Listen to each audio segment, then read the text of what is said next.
जय श्री कृष्ण। राधे राधे।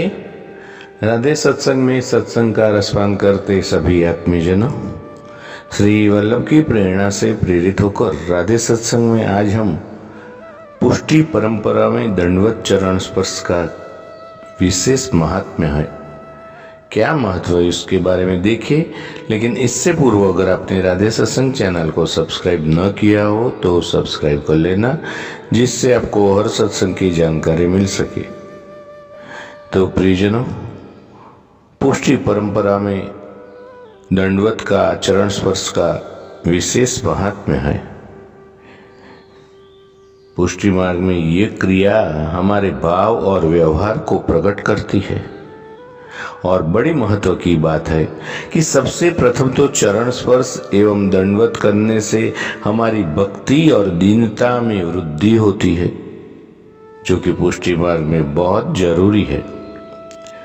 पुष्टि भक्ति मार्ग दीनता भक्ति का मार्ग है और चरणारविंद वह भक्ति का स्वरूप है।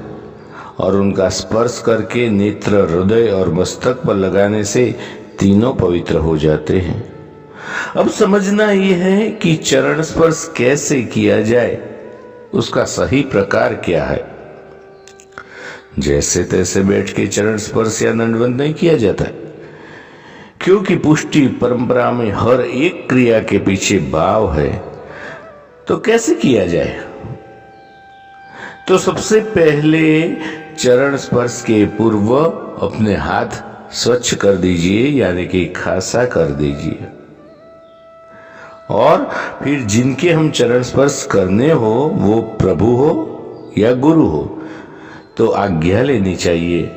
और उसके बाद फिर पहले आपके बाएं चरण को, फिर दाया चरण और फिर से बाया चरण को अपने दाएं सीधे हाथ से स्पर्श कर अपने नेत्र, मस्तक और हृदय से लगाना चाहिए।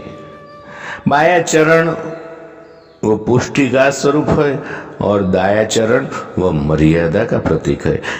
तो पहले पुष्टि, फिर मर्यादा और फिर पुष्टि को स्पर्श करके यह भाव विचारना है कि हमारा मुख्य धर्म व पुष्टि मार्ग है और पुष्टि कर्म करते हुए संसार की मर्यादा को निभाते ध्यान रखते हुए फिर हमें पुष्टि ही अपने लक्ष्य तक पहुंचना है।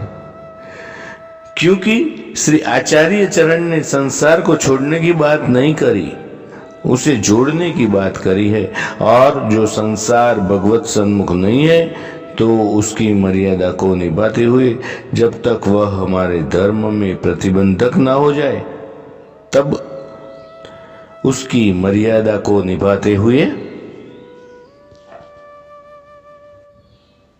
फिर हमें पुष्टि के लक्ष्य तक ही पहुंचना है।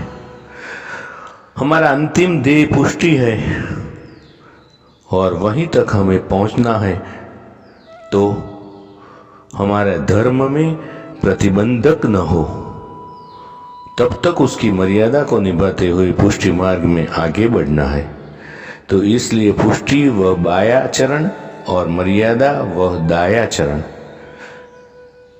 फिर पुष्टि यानी बाया चरण को हम स्पर्श करते हैं और वैसे अन्य भी कई भाव है, और चरण स्पर्श के बाद फिर दंडवत करते हैं।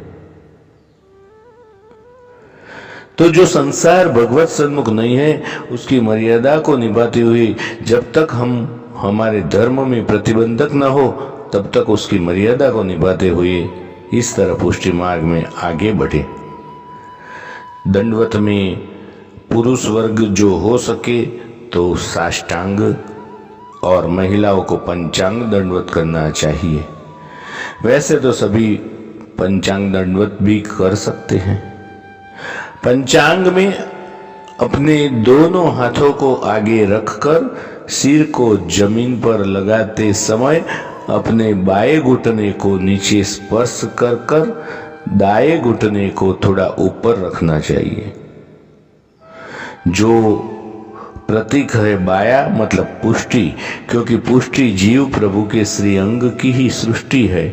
तो यही भाव विचार के अपने बाया घुटना को नीचे स्पर्श करे वह अपनी दीनता एवं अपने पुष्टि धर्म का विशेष महत्व देंगे और मर्यादा धर्म को हम गौण रखेंगे, क्योंकि ये पृथ्वी पे आवे को कोई प्रयोजन पुष्टि रतिमति और गति है, और यह पृथ्वी पर लौकिक मर्यादा को स्थापित करवे नहीं आए। तो या लिए मर्यादा के प्रतीक वह अपने दाएं घुटना को नीचे स्पर्श नहीं करावे। तो यह जो हम चरण स्पर्श दंडवत करें वो बड़े गूढ़ भाव है, केवल सामान्य क्रिया नहीं है।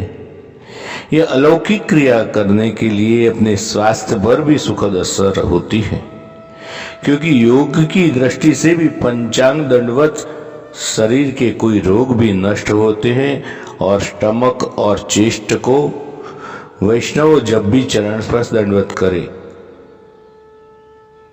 तो ये लाभ भी होता है।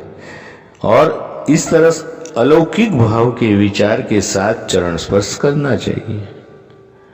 तो इस छोटी सी जानकारी के साथ आज के सत्संग को श्री वल्लभ के चरणों में समर्पित करें और विराम लें। फिर मिलेंगे राधे सत्संग में नए सत्संग के साथ। जय श्री कृष्ण। राधे राधे।